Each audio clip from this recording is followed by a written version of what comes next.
Salut tout le monde, j'espère que vous allez bien. Si vous êtes comme moi, vous passez énormément de temps sur la plateforme YouTube. Et personnellement, les vidéos que je préfère sont les vidéos qui font assez peur. Je pense que vous avez pu le remarquer avec le type de contenu que je vous propose sur ma chaîne. Et aujourd'hui, on va s'intéresser à ça puisque je vais vous proposer quelques vidéos creepy qu'on peut retrouver sur YouTube. Juste avant de commencer, j'aimerais m'excuser pour ma voix, j'ai attrapé un petit rhume, donc ça se peut que je sois pas au top de ma forme dans cette vidéo. Pour la première vidéo, on va s'intéresser à un YouTuber du nom de Franco TV, qui décide d'aller explorer un grand cimetière en pleine nuit. L'ambiance est vraiment folle et à un certain moment, il va se passer un truc de malade.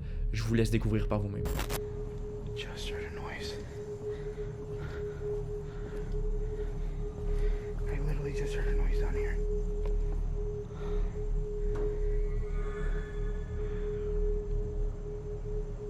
What the f? Holy crap. There's somebody legit inside the room. Si vous avez pas trop compris ce qui s'est passé, Franco se promenait dans le cimetière lorsqu'il a entendu un bruit. Il a regardé un peu aux alentours pour se rendre compte qu'il y avait une vieille dame en train de prier ou de faire je sais pas trop quoi dans le cimetière. Qu'est-ce qu'elle fait à cette heure-là dans le cimetière toute seule? Comme nous, Franco n'en avait absolument aucune idée et il décide d'en avoir le cœur net et de retrouver cette dame. Il part donc à sa recherche. Il va bien entendu la retrouver. Hello? Ma'am?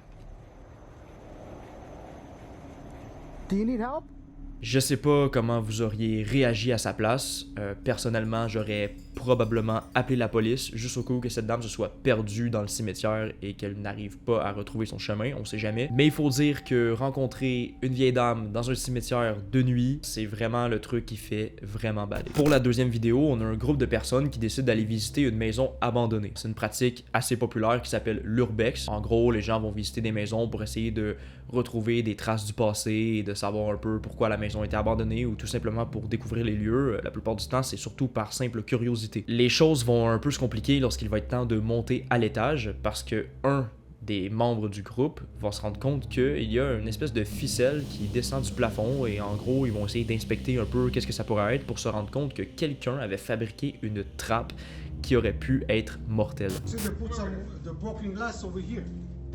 You know, so when Who's videotaping? I am. You ready? Hold on. See the string? It's that. You think? Yeah. What is it? It's that. Oh! Shit, look at that fucking thing. Yo, that would fucking straight up killed you right in your fucking head, dude. What's this house? This house ain't been fucking up. Look at that. J'ai aucune idée qui a mis ça là et pourquoi, mais en tout cas, une chance qu'un des membres du groupe s'en est rendu compte parce que sinon, ça aurait pu vraiment tourner au drame. Cette vidéo est assez connue parce qu'elle a fait le tour d'internet. Il y a même eu un documentaire sur Netflix à propos de cette histoire-là, mais elle fait partie de l'histoire de YouTube tellement il a été partagé et vu des millions de fois, donc je pouvais pas passer à côté. Il s'agit de la vidéo dans laquelle on aperçoit Elisa Lam dans ses derniers moments de vie. Pour ceux qui ne connaissent pas cette histoire, je vous la raconte vraiment rapidement parce qu'il y a beaucoup de détails, mais Elisa Lam était une étudiante canadienne qui a décidé de partir en voyage aux États-Unis. Elle s'est rendue au Cecil Hotel où elle a passé la nuit et quelques temps après, elle a disparu pour finalement être retrouvée dans la cuve d'eau sur le toit de l'hôtel, complètement nue et morte en fait à l'intérieur. Le mystère derrière cette histoire n'a jamais vraiment été résolu, c'est pourquoi elle suscite la curiosité des internautes et du monde entier. Et les policiers qui ont participé à l'enquête ont décidé de publier les dernières images qu'on avait d'Elisa en vie.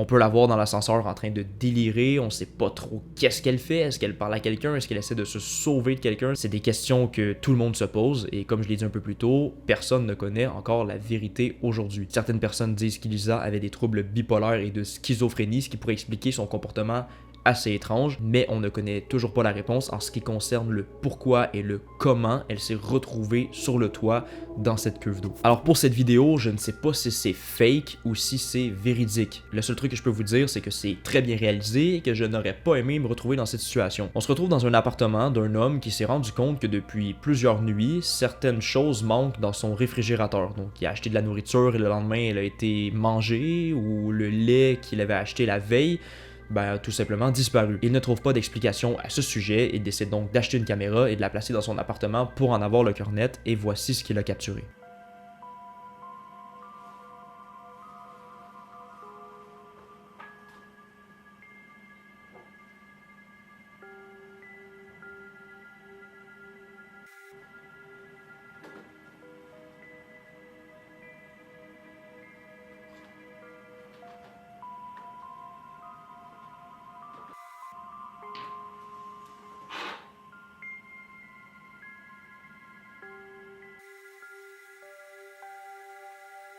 Comme je l'ai dit, est-ce que c'est fake ou non? J'en ai aucune idée. La seule chose que je sais, c'est que c'est déjà arrivé à plusieurs personnes de vivre dans une maison et que sans le savoir, il y avait des squatteurs qui y vivaient en même temps qu'eux. Donc oui, c'est possible. Je voulais quand même vous la présenter parce que pour moi, ça fait partie d'une des vidéos qui m'ont extrêmement perturbé durant mon adolescence. La dernière vidéo que je vous ai sortie sur ma chaîne, c'est une vidéo dans laquelle on regardait des vidéos creepy de doorbell camera, donc les caméras de sonnette de maison. Et la vidéo que je m'apprête à vous montrer aurait pu se retrouver dans cette vidéo, mais j'ai décidé de vous la présenter dans la vidéo que vous regardez présentement. J'en profite quand même pour faire mon petit moment de pub. Si vous n'avez pas vu la vidéo sur les caméras de surveillance des sonnettes de maison, je vous mets le lien dans la description. Dans cette vidéo, on peut y voir une dame qui se tient dans l'entrée de la maison, devant la porte, en pleine nuit. Elle a l'air un peu perturbée, on sait pas trop ce qu'elle fait, mais le truc qui est très étrange et qui rend cette vidéo creepy, c'est qu'elle tient un couteau dans ses mains. Et elle va passer plusieurs minutes devant la porte de cette maison. Faut savoir que les personnes qui habitent là ont dit ne pas reconnaître cette dame. Donc ils ne savent pas c'est qui,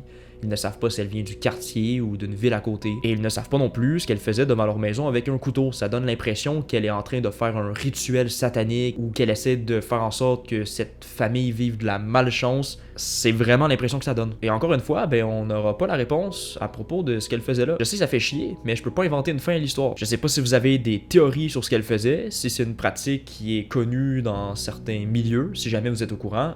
J'attends vos explications dans les commentaires. Je garde le meilleur pour la fin. En tout cas, je trouve que c'est le meilleur. Un homme se promenait en forêt lorsqu'il a aperçu des affiches clouées aux arbres. Il décide de descendre la petite colline qui mène à ce lieu pour se rendre compte que les affiches qui sont posées sur les arbres sont en réalité des affiches de disparition de personnes. Il va donc passer un certain moment à cet endroit pour filmer ce qu'il a trouvé parce que même lui, il n'en revient pas. À côté de ça, il a l'air d'avoir un petit campement. Quelques minutes vont passer lorsqu'il va entendre un bruit et il va décider de s'en aller. J'ai fait quelques recherches et d'après l'histoire, il aurait appelé la police pour qu'il se rende sur les lieux et qu'il puisse enquêter sur cet endroit, j'ai envie de dire bizarre, mais en fait c'est gore. Mais on n'a aucune preuve de s'il a réellement appelé la police ou non. Donc est-ce que c'était une mise en scène? Je n'en ai aucune idée.